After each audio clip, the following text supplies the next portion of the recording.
அனைவருக்கும் உற்சாகமான காலை வணக்கம். இந்த தீபத்தில் எந்த மாதிரி இறைவன் காட்சி தருகிறார்? கமெண்டில் சொல்லுங்கள், பார்க்கலாம்.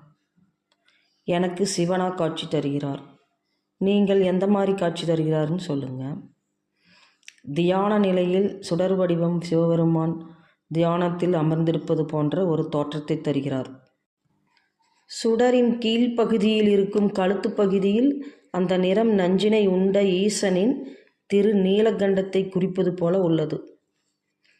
சுடரின் மேல் பகுதி விரிந்து செல்வது ஈசனின் ஜடாமுடி மேலெழும்பி நிற்பது போன்ற உணர்வை தருகிறது. இந்த தீபச் சுடரில் சிவபெருமானை தரிசனம் தருவது போல காட்சி தருகிறது. நம்பிக்கை வீண் போகாதுங்க. இன்று நான் காலையில் 4 மணிக்கு தீபம் ஏற்றினேன். அந்த தீபத்தில் தெரிந்த ஈசன் மனமுருகி வேண்டினால் இறைவன் எங்கும் எதிலும் இருப்பார். இன்று தீபம் ஏற்றும் போது ஈசன் தெரிந்தார். என் மனதிற்கு பெரும் நெகிழ்ச்சியை தந்தது. இதை உங்கள் அனைவருடனும் பகிர்வதில் மகிழ்ச்சி அடைகிறேன். ஓம் நமச்சிவாயா. நண்பர்களே, உங்கள் வாழ்விலும் பல சோதனைகள் இருக்கலாம். நீங்கள் முயற்சி செய்து பாருங்கள். பிரபஞ்சம் நம்மை கவனித்து கொண்டுதான் இருக்கிறது. சோதனைகளை கொடுக்கும்.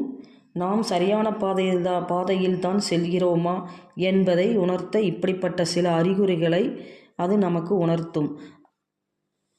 இந்த தீப தரிசனம் எனக்கு கொடுக்கும் செய்தி என்னவென்றால், அமைதியாக இரு, உன் கூடவே நான் இருக்கிறேன் என்பதுதான். இந்த காட்சியை பார்த்து கொண்டிருக்கும் உங்கள் ஒவ்வொருவருக்கும் ஒரு நல்ல செய்தி விரைவில் கிடைக்கும் என்று நான் நம்புகிறேன். தொடர்ந்து பயணிப்போம். பிரபஞ்சம் நம் வாழ்வை மாற்றும். ஓம் நமச்சிவாயா.